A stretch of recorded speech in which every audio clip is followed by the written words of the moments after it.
جملہ معزز سامعین اہل سنت، السلام علیکم ورحمۃ اللہ وبرکاتہ۔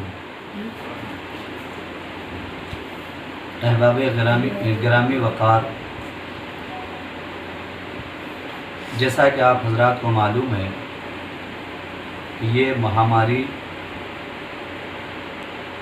کورونا جیسی بیماری کی وجہ سے لاک ڈاؤن کا سلسلہ جاری ہے ہندوستان میں، جو کہ یہ سلسلہ لاک ڈاؤن کا بڑھتے ہوئے جا رہا ہے۔ اگر یہی سلسلہ لاک ڈاؤن کا برابر جاری رہا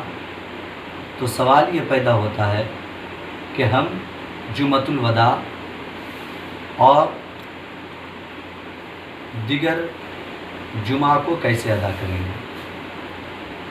جیسا کہ آپ حضرات بخوبی جان رہے ہیں، ہمارے مفتیان کرام اور بڑے بڑے محققین نظام کے تحقیق آ چکے ہیں کہ لاک ڈاؤن کی اس مہاماری میں جبکہ حکومت ہند کے طرف سے یہ اعلان کیا گیا ہے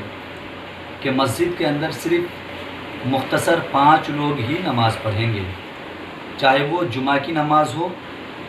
یا ظہر کی نماز ہو یا عصر کی نماز ہو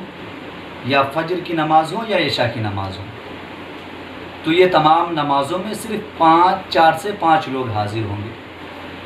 اب ایسے حالت میں جمعہ کی نماز کا کیا حکم ہے؟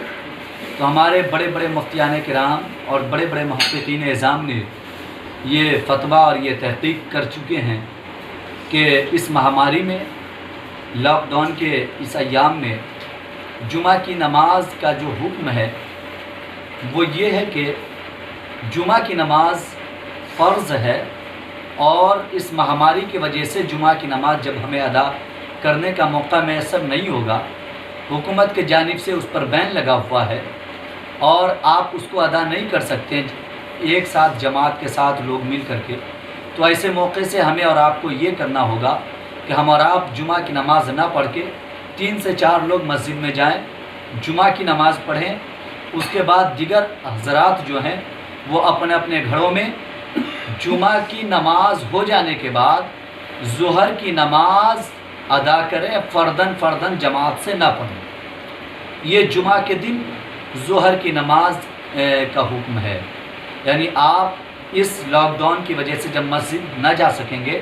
تو جب مسجد میں جمعہ کی نماز ہو جائے چند مختصر سے آدمیوں پہ،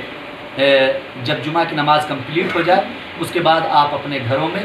ظہر کی نماز فرداً ادا کریں، آپ جماعت سے نہ پڑھیں۔ اب رہا سوال یہ کہ جمعۃ الوداع کا کیا حکم ہے۔ جمعۃ الوداع میں ہمیں اور آپ کو کیا کرنا چاہیے؟ چونکہ دیگر جو جمعہ لاک ڈاؤن کے درمیان ایام میں ہمارے درمیان آئے، اس جمعہ میں ہم اور آپ تو اپنے اپنے گھروں میں لاک ڈاؤن کا پالن کرتے ہوئے ظہر کی نماز غیر جماعت سے ادا کر لیا، لیکن اب سوال یہ ہے کہ جمعۃ الوداع کی نماز کیسے ادا کریں گے؟ تو اس کا بھی حکم وہی ہے کہ ہم اور آپ جمعۃ الوداع کی نماز کو بھی ویسے ہی ادا کریں گے جیسے دیگر جمعہ کی نماز کو ہم لاک ڈاؤن کے درمیان ادا کیے، یعنی جمعہ کی نماز میں چند مختصر سے آدمی جمعۃ الوداع میں جائیں مسجد میں، یعنی 4 یا 5 لوگ جو حکومت کے جانب سے اعلان ہے، تخصیص کیا گیا ہے، اتنے لوگ مسجد میں جائیں اور نماز پڑھیں۔ اس کے بعد جو دیگر حضرات ہیں وہ جمعۃ الوداع کی نماز کے بعد باقی نماز کو اپنے اپنے گھروں میں ظہر کی نماز فرداً ادا کریں۔ آپ اگر ایسا کرتے ہیں عذر شرعی کی بنیاد پر یہ ہوگا، یعنی آپ کو عذر ہے اسی وجہ سے آپ جمعۃ الوداع نہیں پڑھ سکتے، تو آپ کو گھر میں آپ ظہر کی نماز پڑھیں گے، یقیناً اللہ آپ کی نیت کو دیکھتا ہے، یقیناً اللہ آپ کے دل کو دیکھتا ہے، آپ کو ظہر کی نماز کا بھی ثواب ملے گا اور جمعۃ الوداع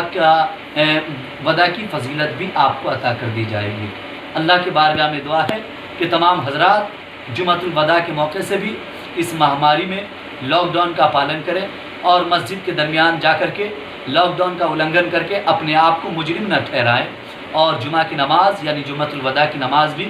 اپنے گھروں پر جمعہ کی نماز کے بعد فرداً ظہر کی نماز ادا کریں، تاکہ آپ کی نماز بھی ہو جائے گی، لاک ڈاؤن کا پالن بھی ہو جائے گا، ہندوستانی حکومت کی جانب سے آپ مجرم بھی نہ ٹھہرائے جائیں گے، اور ہمارے محققین نظام مفتیان اعظام نے جو تحقیقیں پیش کی اس پر بھی عمل ہو جائے گا۔ اللہ کے بارگاہ میں دعا ہے کہ پروردگار عالم ہم تمام لوگوں کو دارین کی سعادتوں سے مالا مال کرے اور ہمارے بڑے مفتیان کرام کے بتائے ہوئے راستے پر عمل کرنے کی توفیق عطا فرمائے۔ السلام علیکم ورحمۃ اللہ وبرکاتہ۔